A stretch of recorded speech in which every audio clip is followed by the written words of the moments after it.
In dieser Folge fahren wir weiter durch Indien. Wir verbringen 2 Tage in Mumbai, genießen zusammen mit Steffens Eltern die touristischen Vorzüge Goas und landen mit dem falschen Auto auf den falschen Straßen.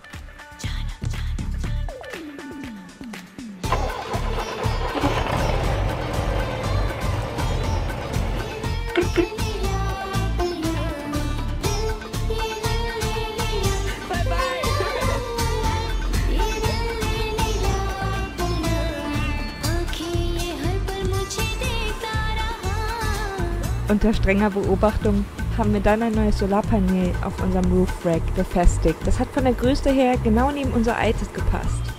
Und so hatten wir nicht nur mehr Strom an Bord, statt 200 Watt 300 Watt, sondern auch mehr Schatten und konnten so mit offenem Schiebefenster schlafen.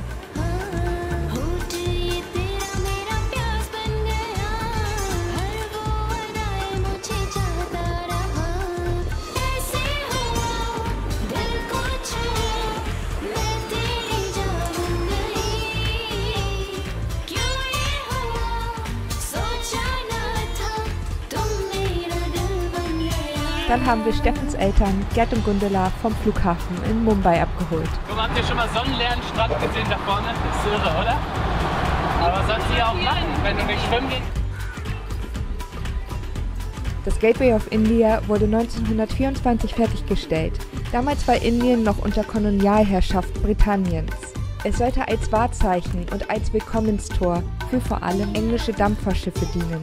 Nach Erklärung der Unabhängigkeit Indiens 1947 haben ironischerweise die letzten britischen Truppen Indien durch dieses Tor verlassen.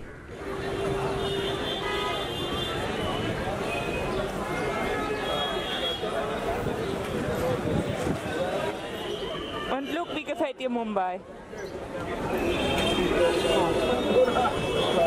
Geht's so, ne? Ist das alles, was du dazu zu sagen hast?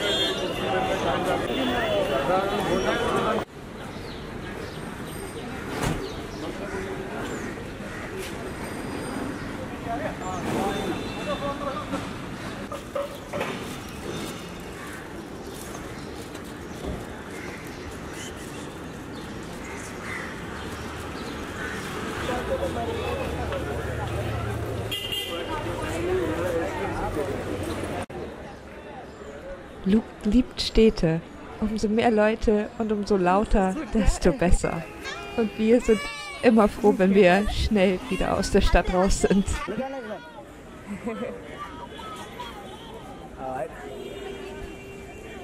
Wir hatten uns ja über die letzten Wochen schon daran gewöhnt, dass man sich in Indien manchmal ein bisschen fühlt, als wäre man im Zoo. Allerdings auf der falschen Seite. Aber in Mumbai, da war das irgendwie echt krass. Selfie.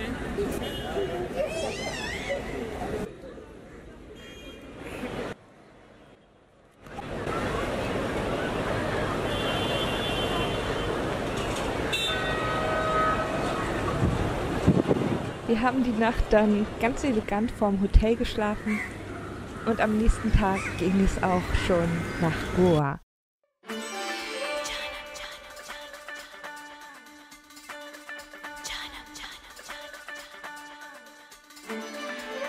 Unser Resort war 600 Kilometer entfernt und es hat auf indischen Straßen mit Pausen über 12 Stunden Fahrt gedauert, dort anzukommen.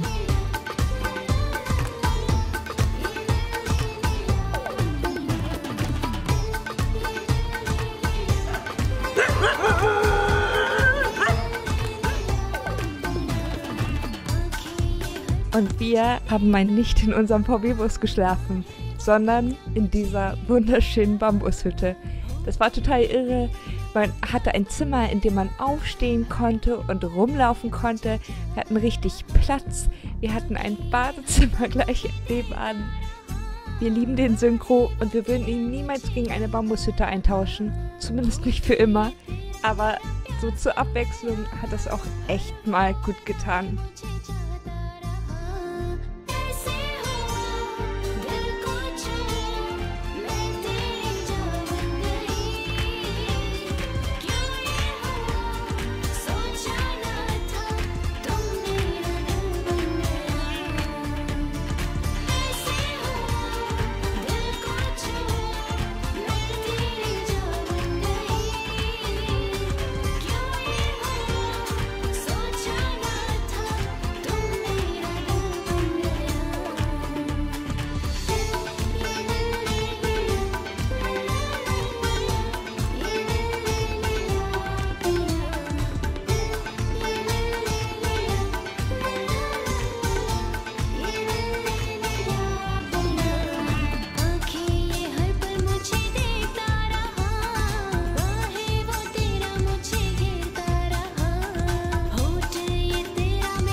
Wir sind dann weiter Richtung Süden gefahren, zum Argonda Beach, einer der berühmtesten Strände Goas. Goa ist ein ziemlich kleiner Staat in Indien und viele sagen, dass Goa nicht wirklich Indien ist. Und wenn man die Aufnahmen aus Goa mit den Aufnahmen vergleicht, die wir vorher aus Indien gemacht haben, kann man vielleicht schon nachvollziehen, warum viele Goa nicht als richtiges Indien bezeichnen. Goa ist viel touristischer, viel sauberer, die Straßen sind besser und was man auf den Aufnahmen vielleicht nicht sieht, aber was für uns wirklich einfach mal eine sehr willkommene Abwechslung war, dass es viele kleine Bars und Restaurants gab, wo man sich hinsetzen konnte, es sich ein bisschen gemütlich machen konnte und da auch einfach mal sein konnte. Wenn man in Indien mal irgendwo hingehen möchte oder so, das ist immer alles eher so schnell was essen und weiter. Das ist nicht dafür gedacht, dass man es sich da gemütlich macht oder da gemütlich was isst. Und wir sind normalerweise ja auch gar nicht so aufs Essen gehen aus, weil wir uns in unserem VW-Bus total wohlfühlen und gerne selber kochen. Aber in Indien war das auch dann halt immer sehr schwierig, weil wir ja doch irgendwie immer ein bisschen im Mittelpunkt standen und weil dann immer Leute um uns rumstanden, wenn wir gekocht haben. Und dann war es auch so, dass wir viele Zutaten gar nicht bekommen haben, wenn wir mal was Europäisches essen wollten, wie zum Beispiel Nudeln mit Tomatensauce. Nudeln hat man nur selten bekommen, Tomaten hat man zwar viel bekommen, aber irgendwie dann sowas wie Tomatenmark oder irgendwelche italienischen Kräuter, das gab es dann wieder alles nicht. Es gibt da ja auch nicht solche Supermärkte, so wie man das bei uns kennt, sondern da gibt es viele kleine Läden und dann muss man da halt versuchen, in diesen kleinen Läden irgendwie seine Sachen zusammenzukriegen. Und ich weiß noch, dass ich einmal Pfeffer gesucht habe, weil es überall immer nur indische Gewürzmischungen gab und ich habe nicht den richtigen kleinen Laden gefunden, der Pfeffer verkauft hat. Eigentlich ist es mit den kleinen Läden ja auch gar nicht so schlecht. Und wenn man irgendwo länger ist und sich dann ein bisschen auskennt, dann ist es bestimmt auch alles kein Problem. Aber gerade wenn man reist und dann immer wieder in neue Gebiete kommt und sich nie mal irgendwo richtig auskennt, dann ist das manchmal nicht so einfach. Wenn man dann darüber nachdenkt, wie viel Auswahl wir in Deutschland haben, und natürlich stellt man sich dann auch irgendwie die Frage, ob wir vielleicht sogar schon zu viel Auswahl haben und ob es besser wäre, wenn man das alles ein bisschen runterfahren würde, um ein bisschen umsichtiger mit Lebensmitteln umgehen zu können. Auch wenn wir die Zeit in Goa und das indische und europäische Essen dort sehr genossen haben, ist uns irgendwie klar geworden, dass viele Sachen, die für uns selbstverständlich sind, eigentlich überhaupt nicht selbstverständlich sind. Wir haben die Zeit in Goa auf jeden Fall gut genutzt. Wir sahen nicht nur wie richtige Touristen aus, sondern wir haben uns auch mal wie richtige Touristen benommen. Okay.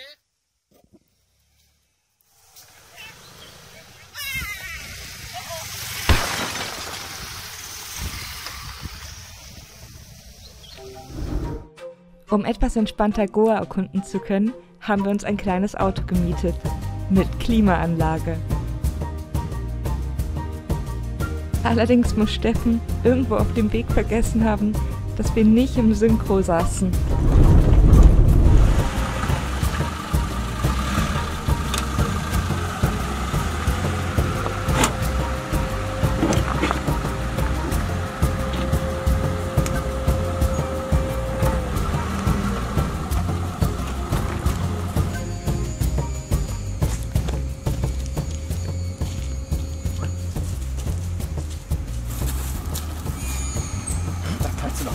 Mit dem Haupt rein.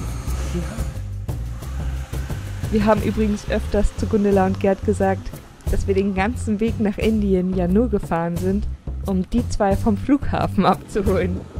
Das war natürlich vollkommener Blödsinn, aber wir fanden die Idee trotzdem witzig. In Wirklichkeit war es aber so, dass wir ohne die Hilfe von Gundela und Gerd und Steffens Schwester Janne wegen Visa-Problemen wahrscheinlich gar nicht so weit gekommen wären.